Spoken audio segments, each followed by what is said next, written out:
जय सीताराम।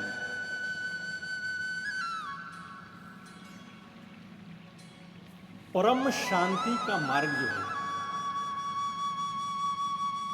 वो क्या है? धर्मयुक्त उन्नति ही उन्नति है। धर्मयुक्त उन्नति ही उन्नति है। मनुष्य को उचित है कि वह अपनी सब प्रकार की उन्नति करे। मनुष्य की सब प्रकार की उन्नति निष्काम भाव पूर्वक धर्म का पालन करने से ही हो सकती है। किंतु दुख का विषय तो यह है कि आजकल बहुत से लोग तो धर्म के नाम से ही घृणा करते हैं। वास्तव में वे लोग धर्म के तत्व को नहीं समझते हैं। तो धर्म के तत्व को यदि समझते तो धर्म से घृणा नहीं करते। वे वास्तव में लोग धर्म के तत्व को नहीं समझते हैं। तो प्रत्येक मनुष्य को धर्म के तत्व, रहस्य और स्वरूप को समझना चाहिए।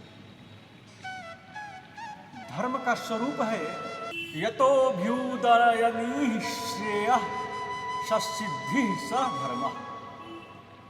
इश्लोक और परलोक जो हितकारक है उसी का नाम धर्म है। और जो इस लोक में हितकर जान पड़े किंतु परलोक में अहितकर हो वह धर्म नहीं है। अतः हमारी सभी क्रियाएं धर्म के अनुसार ही होनी चाहिए। इसी से हमारी सर्वांग पूर्ण उन्नति हो सकती है। शारीरिक, भौतिक, इंद्रियिक, मानसिक, बौद्धिक, व्यवहारिक, सामाजिक, नैतिक और धार्मिक आदि उन्नति के कई प्रकार हैं। शारीरिक उन्नति,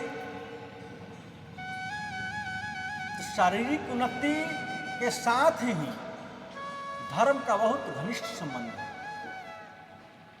शारीरिक उन्नति धर्मानुकूल होना चाहिए। शारीरिक उन्नति भोजन से विशेष संबंध रखती है। सात्विक भोजन करना शरीर के लिए बहुत ही हितकर है और वही धर्मानुकूल है। भगवान ने गीता में 17वें अध्याय के 8वें श्लोक में सात्विक भोजन का इस प्रकार वर्णन किया है कि आयु सत्व बलारोग्य सुख प्रीति विवर्धना रस्याः स्त्रिग्ना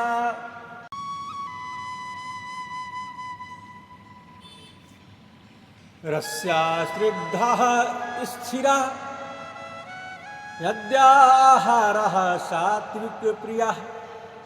आयु, बुद्धि, बल, आरोग्य, सुख और प्राप्ति को बढ़ाने वाला, रसयुक्त, चिकने और स्थिर रहने वाला तथा स्वभाव से ही मन को प्रिय ऐसे आहार अर्थात भोजन करने के पदार्थ सात्विक पुरुषों को प्रिय होते हैं।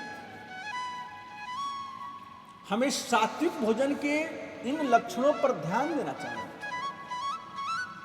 आयु, बुद्धि, बल, आरोग्य, सुख और प्रीति को बढ़ाने वाले पदार्थ भोजन ही सात्विक भोजन है। साथ ही वह भोजन रसयुक्त, चिकना, हृदय को प्रिय तथा बहुत काल तक ठहरने वाला होना चाहिए। ऐसा भोजन क्या है? ऐसा भोजन है गाय का दूध, दही, घी, खोआ, छेना आदि, तिल, बादाम, मूंगफली, नारियल आदि तेल, बादाम, पिस्ता, दाख, छुहारी, खजूर, काजू आदि मेवा, केला, अनार, अंगूर, संतरा, मौसमी, नाशपाती, सेव आदि फल, आलू, अरबी, तुरी, भिंडी, कोहड़ा, लौकी, बथुआ, मेथी, पुदीना, पालक आदि साग सब्जी एवं जौ, तिल, गेहूं, चना, चावल, मूंग आदि अनाज ये सभी सात्विक पदार्थ हैं। ये सभी आयु वृद्धि, बल, आरोग्य, सुख और प्रीति को बढ़ाने वाला है, शरीर को पुष्ट करने वाला है तथा प्रायः सभी पदार्थ स्निग्ध, चिकने, रसयुक्त और मधुर है। इस सात्विक पदार्थ का अपनी प्रकृति और शारीरिक स्थिति के अनुसार परिमित रूप से सेवन करने से शरीर और मानसिक उन्नति होती है।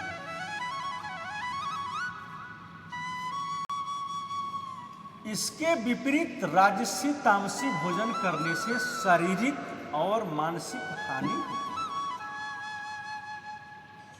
अतः उसका सेवन नहीं करना चाहिए। राजसी और तामसी भोजन का लक्षण बतलाते हुए भगवान ने कहा है, कट्वं ललमणात्युष्ण तीक्ष्णा रुक्षा विदाहिनः आहारा राजसस्येष्टा दुःख शोकामया प्रदा याति यामं गतरसं भूति प्रत्यूषितं च यत उच्छिष्टमपि चामेध्यं भोजनं तामस प्रियम्। कड़वे, खट्टे, लवणयुक्त,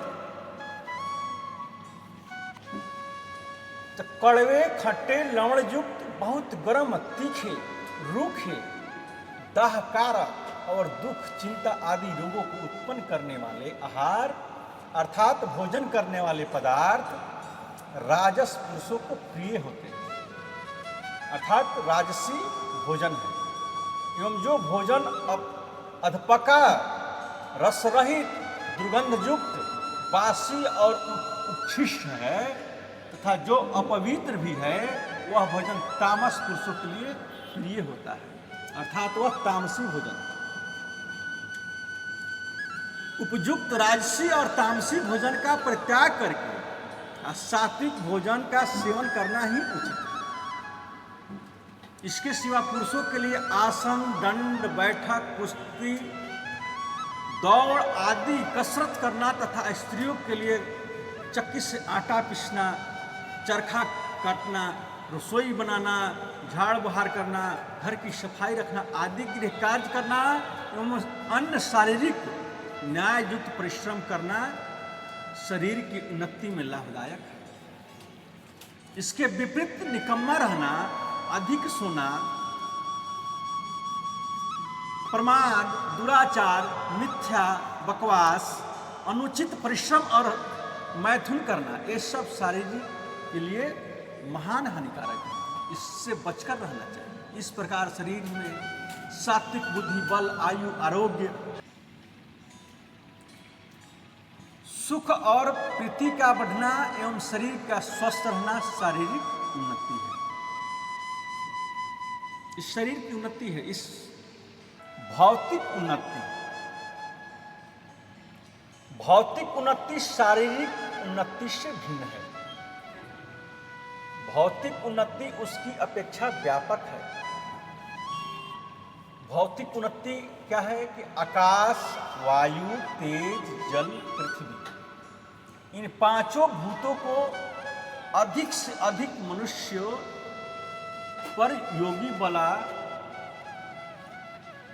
अधिक से अधिक मनुष्यों पर योगी बना लेना भौतिक उन्नति है। वर्तमान में जिस भौतिक विज्ञान और लौकिक विज्ञान कहते हैं, जिससे आकाश, वायु, तेज, जल, पृथ्वी, ये पांच जो है नई नई चीजों का आविष्कार किया जाता है। इस विज्ञान के संबंध में वैज्ञानिक महानुभाव कहते हैं कि हम बड़ी उन्नति कर रहे हैं, किंतु वास्तवतः उनकी यह उन्नति आंशिक ही है। पूर्व में लोगों में भौतिक उन्नति की उनकी अपेक्षा बहुत ही बढ़ी चढ़ी थी, परंतु इसका प्रकार तथा साधन दूसरा था और वह अधिक विकसित एवं प्रभावोत्पादक था। रामायण में वर्णित पुष्पक विमान,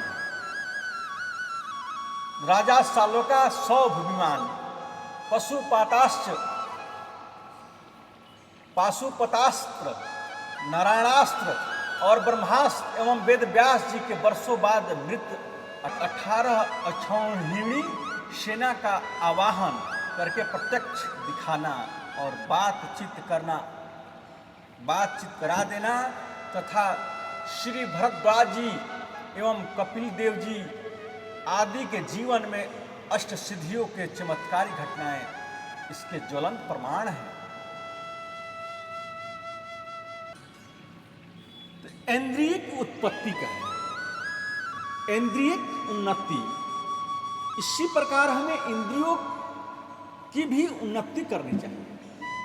इंद्रियों में विशुद्धता, निरोगता, तेज, ज्ञान, बल, शक्ति और योग्यता का बढ़ना इंद्रियों की उन्नति है। मनुष्य को उचित है कि वो अपनी वाणी, कान, नेत्र आदि इंद्रियों को शुद्ध बनाए। सत्य, प्रिय, हित और मित भाषण से तथा भगवान के नाम, जप, लीला, गुण गान और सत्य शास्त्रों के स्वाध्याय रूप वाणी के तप से वाणी की शुद्धि होती है और इसके विपरीत भाषण से वाणी अपवित्र होती है।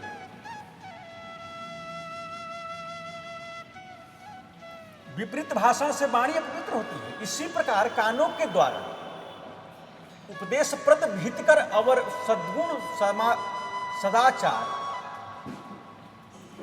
सदाचार तथा भक्ति, ज्ञान, वैराग्य की बातें सुनने से कानों की शुद्धि होती है और इसके विपरीत पर निंदा, दूसरों के दुर्गुण, दुराचार तथा व्यवहार, व्यर्थ की बातें सुनने से कान दूषित होते हैं। इसी प्रकार नेत्र के द्वारा अच्छे पुरुषों का दर्शन करने से, दूसरे के गुण देखने से तथा पराई स्त्रियों को मातृभाव से देखने से नेत्र शुद्ध होते हैं और इसके विपरीत दूसरे के दुर्गुण, दुराचारों तथा विकार पैदा करने वाले मलिन दृश्यों, चित्रों, पदार्थों को देखने से या पराई स्त्रियों को अश्लील दृष्टि से देखने से नेत्र दूषित होते हैं। इसी प्रकार अन्य सभी इंद्रियों के विषयों में समझ लेना चाहिए कि जब इंद्रियां शुद्ध होकर दिव्य हो जाती है तब इसकी शक्ति बढ़ जाती है। जैसे नेत्रों से दूर देश की वस्तु दिखने लग जाती है, कानों से दूर देश की बातें सुनने लग जाती है तथा वाणी से कहे हुए वचन प्रमाणिक माने जाते हैं और सत्य होते हैं।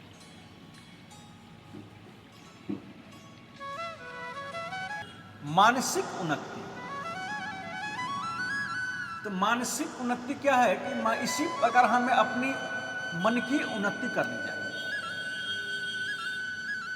मन की उन्नति, मन में जो गुण, दुराचार और पापों के संस्कार भरे हैं मन में, वही मन का मैलापन है।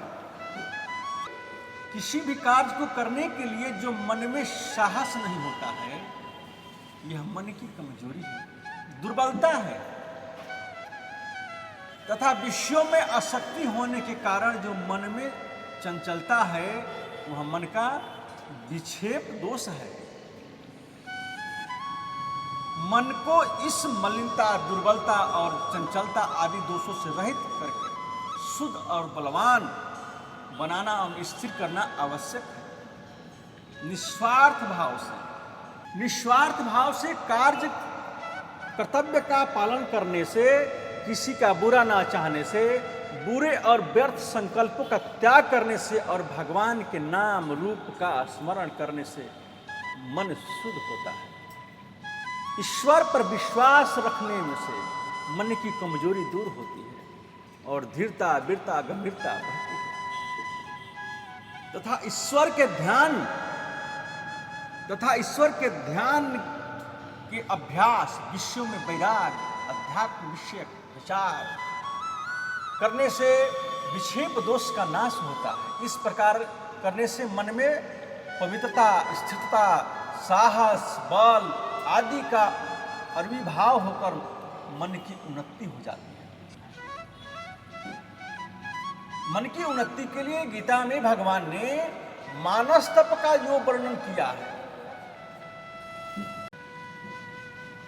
मनः प्रसादः सम्यक्त्वम्, मनः प्रसादः सम्यक्त्वम्, मौनमात्म विनिग्रह, भाव संशुद्धि रित्येतः तपो मानस मुच्यते। मन की प्रसन्नता, मन की प्रसन्नता, शांत भाव, भगवान चिंतन करने का स्वभाव, मन का निग्रह और अंतःकरण के भावों की भली भांति पवित्रता, इस प्रकार यह मन संबंधी तप कहा जाता है। इस मानस तप के अनुष्ठान से मानसिक उन्नति शीघ्र और अस्थायी होती है।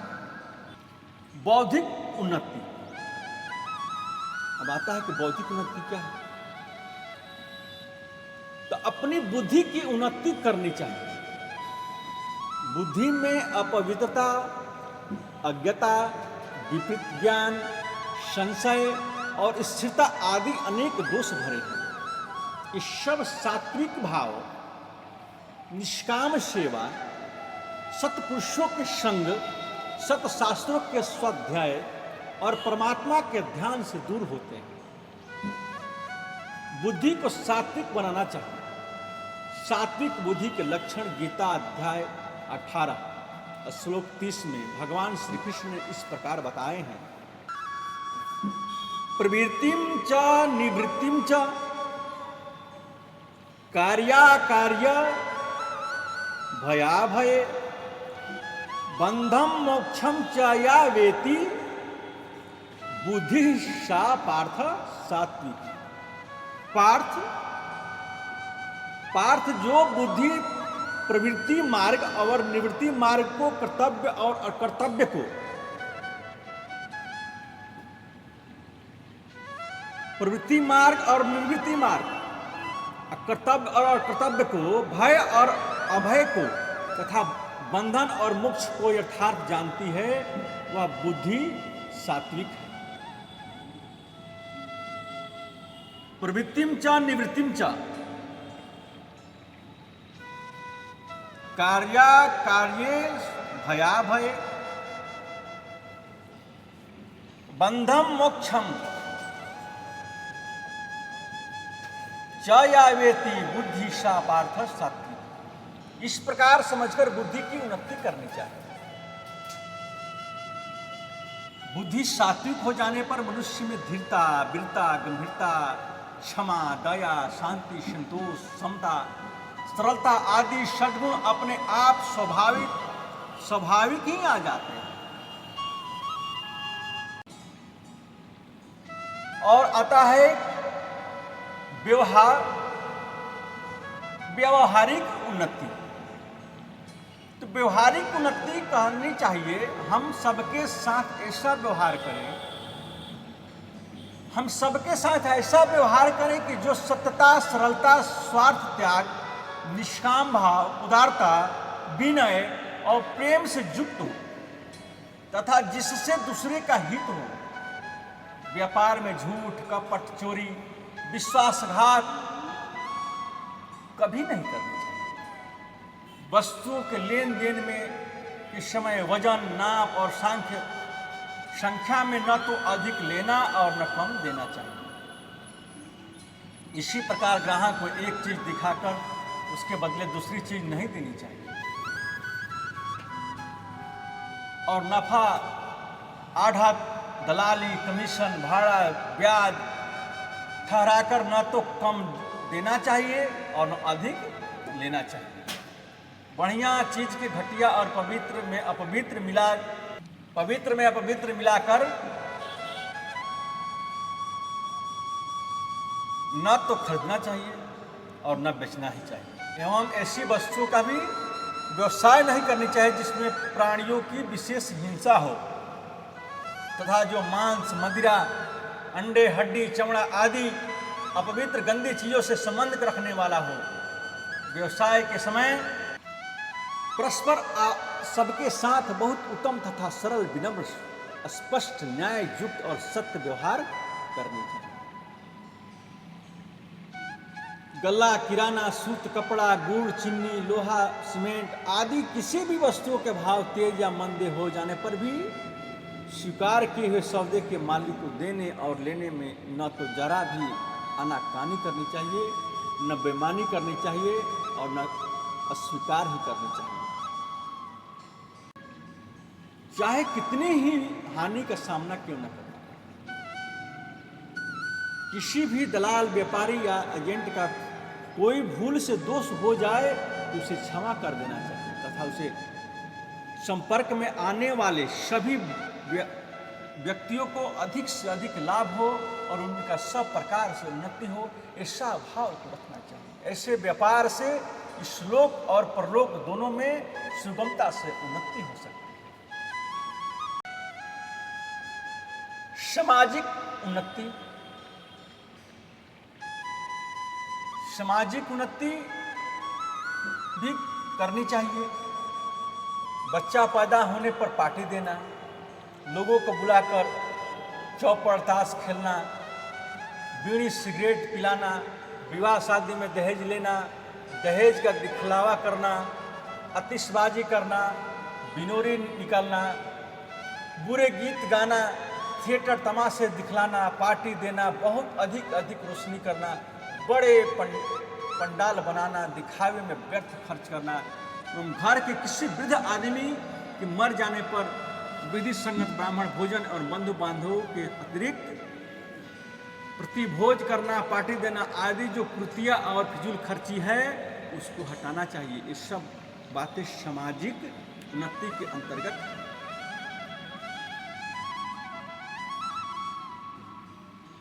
नैतिक उन्नति, नैतिक उन्नति आज जो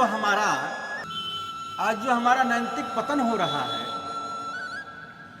उसका सुधार करना बहुत आवश्यक है। स्कूल कॉलेजों में पढ़ने वाले बालकों को चाहिए कि उद्दंडता और चंचलता का त्याग करके,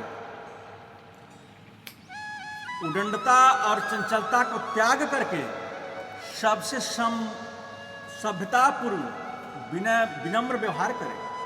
सबसे सभ्यतापूर्ण विनम्र व्यवहार करना चाहिए। अध्यापकों के प्रति पूज्य भाव रखें, उसके साथ श्रद्धा, विनय और आदर का व्यवहार करें और उसको नमस्कार करें। अध्यापकों का कर्तव्य है कि छात्रों के साथ पुत्र के समान स्नेह का व्यवहार करें। सदा उसको अपने आचरणों के द्वारा मौखिक रूप से आदर्श हितकर सत्य शिक्षा दें। आजकल बहुत से लड़कों में, अध्यापकों में तथा छात्र छात्राओं में अश्लील बातचीत, गंदी चेष्टा और हंसी मजाक होते हैं। यह भयानक, बहुत नैतिक पतन है।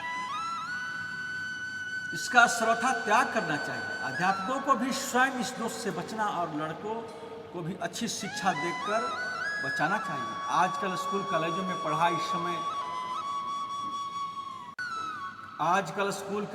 पढ़ाई का समय बहुत कम रखा जाता है। अवकाश और छुट्टियों बहुत कर दी जाती है।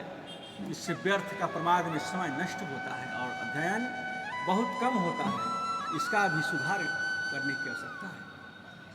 इसी प्रकार कर्मचारी और मजदूर को उचित है कि वे उद्योग के कारखानों अथवा मालिक एवं मैनेजर आदि के प्रति उद्दंडता का बर्ताव न करें। ऐसा कोई काम न करें जिससे उद्योग को तथा किसी अधिकारी व्यक्ति को हानि पहुँचे, अपितु अपने परिश्रम, ईमानदारी, आज्ञाकारिता तथा व्यवस्था पालन के द्वारा उद्योग की अधिक से अधिक उन्नति करके उसका हित करे और अधिकारियों के प्रति सदा सद्भाव रखें एवं सद्व्यवहार करें। इसी प्रकार मालिक, मैनेजर और पदाधिकारियों को चाहिए कि वे कर्मचारियों और मजदूरों के साथ आत्मीयता और उदारता और प्रेम भरा बर्ताव करें तथा सदा उनकी उन्नति करें, उनकी हित करते रहें, उनके दुख सुख को अपना ही दुख सुख समझें, अपने से बड़प्पन का अभिमान न रखें, उनका कभी भी अपमान न करें, उनको नीचा न समझें, बल्कि अपने को भी उन्हीं की भांति एक कर्मचारी समझें। ऐसा समझना चाहिए। ऐसा यदि आप समझते हैं ये आपके लिए हितकर है।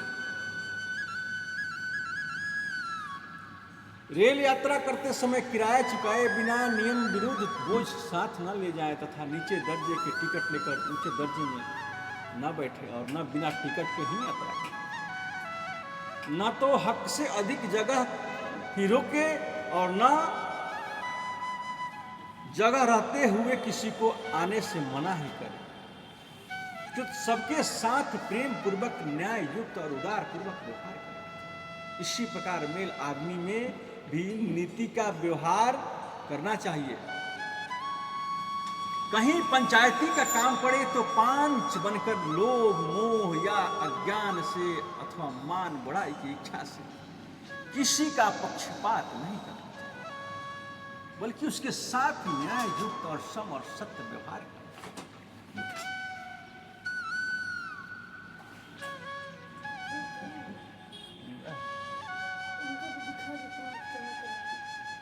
इसी प्रकार सच पदस्थ मंत्री, रेल अधिकारी, पुलिस अधिकारी तथा अन्य सरकारी अफसरों को चाहिए कि वे सब जनता के साथ स्वार्थ त्याग पूर्वक न्याय युक्त समता का व्यवहार करें। मान बढ़ाई और भय से या रिश्वत लेकर कभी शुद्ध नीति का त्याग ना करें। उपयुक्त प्रकार से स्वार्थ त्याग पूर्वक निष्काम भाव से व्यवहार करने पर नैतिक उन्नति होती है। यही परम कर्तव्य है और इसी में कल्याण है। धार्मिक उन्नति, इसी प्रकार हमें धार्मिक उन्नति करनी चाहिए। धार्मिक उन्नति कैसे करें? जिससे अपने में और संसार के धर्म का प्रचार हो, वही धार्मिक उन्नति। धर्म के लक्षण श्री मनु जी ने इस प्रकार बतलाए हैं कि धृति ही क्षमा दमोस्तेयम शौचमिंद्रिया निग्रह द्विविधा सत्यम क्रोधो दशकम धर्म लक्षणम। ये 10 लक्षण है धर्म के। 10 लक्षण क्या क्या है? कि धैर्य रखना, क्षमा करना, मन को बस में रखने और चोरी न करना, बाहर भीतर की पवित्रता रखना, इंद्रियों का बस में रखना, सात्विक बुद्धि, सात्विक ज्ञान, सत्य वचन और क्रोध न करना। ये धर्म के 10 लक्षण हैं। धृति ही क्षमा दमोस्तेयम शौचमिंद्रिय निग्रह अधीर्विधा सत्यम क्रोधो दशकम धर्म लक्षण। यह सामान्य धर्म मनुष्य मात्र के लिए, यही इस लोक और परलोक में प्रत्यक्ष परम हितकर है। धर्म की विशेष बातें बड़े विशद तथा सुचारू रूप से मनुस्मृति आदि धर्म ग्रंथों में बतलाई गई है। इन्हें वहाँ देख लेना चाहिए। जैसे वर्ण धर्म का निरूपण गीता का 18वें अध्याय में 42वें और 44वें श्लोक तथा मनुस्मृति के पहले अध्याय के 88वें और 91वें श्लोक में किया गया है। इसे देख सकते हैं। वर्णाश्रम धर्म का विशेष विस्तार देखना चाहिए। तो मनुस्मृति में दूसरे अध्याय से 6ठे अध्याय तक देखना चाहिए। मनुष्य को उचित है कि धर्म के लिए अपने व्यक्तिगत स्वार्थ का सर्वथा त्याग कर दे। जैसे यक्ष के आग्रह करने पर भी युधिष्ठिर ने राज्य और अपने सहोदर भाइयों की परवाह न करके नकुल को ही जीवित करना चाहा। देखिए महाभारत वन पर्व, उन्होंने धर्म के लिए स्वर्ग को ठुकरा दिया और अपने साथ हो जाने वाले कुत्तों का भी त्याग नहीं किया। गुरु गोविंद सिंह के लड़कों ने धर्म के लिए अपने प्राणों का त्याग कर दिया। जीते जी अपने को दीवार में चुनवा दिया, किंतु अपने धर्म का त्याग नहीं किया। चित्तौड़गढ़ में राजपूतों की तरह 13,000 स्त्रियों ने धर्म की रक्षा के लिए अपने प्राणों की आहुति दे दी। इसी प्रकार जो आपत्ति पड़ने पर भी अपने धर्म का त्याग नहीं करता है, उसका सहज ही कल्याण हो जाता है। गीता में भगवान ने कहा है कि स्वधर्मे निधनम श्रेयः, अपने धर्म में मरना भी कल्याणकारक है। इसके बिना बाढ़, भूकंप, अकाल, महामारी, अग्निदाह, मेला आदि के समय आर्त मनुष्य को हर प्रकार से सुख पहुंचाना चाहिए। स्त्रियों की मातृभाव रखकर सेवा करनी चाहिए। भय, स्वार्थ, आसक्ति, मान, बड़ाई, प्रतिष्ठा और आराम के वशीभूत होकर अपनी नीति, सत्य, क्षमता और धर्म का त्याग कभी नहीं करनी चाहिए एवं सबके साथ सदा उदारता, दया, स्वार्थ त्याग, निष्कामता, विनय और प्रेम से भरा व्यवहार करना चाहिए। तुलसीदास जी ने धर्म का सार बतलाते हुए कहा है, परहित सरिस धर्म नहीं भाई, पर पीड़ा सम नहीं अधमाई। अपरहित बस जिन्ह के मन माही, तिन्ह कहूँ जग दुर्लभ कछु नाही। भगवान श्री कृष्ण भी कहा है कि ते प्राप्नुवन्ति मामेव सर्वभूत हिते रताः, वे संपूर्ण भूतों के हित में रत पुरुष मुझको ही प्राप्त होते हैं। यह सब धार्मिक उन्नति के अंतर्गत है। एवं हमें हरेक काम में इस बात का ध्यान रखना चाहिए कि स्वयं कष्ट सहकर भी दूसरों को आराम पहुंचाएं, वह भी केवल निष्काम भाव से, मान, बड़ाई, प्रतिष्ठा आदि की इच्छा से, स्वार्थ सिद्धि के अभिप्राय से नहीं।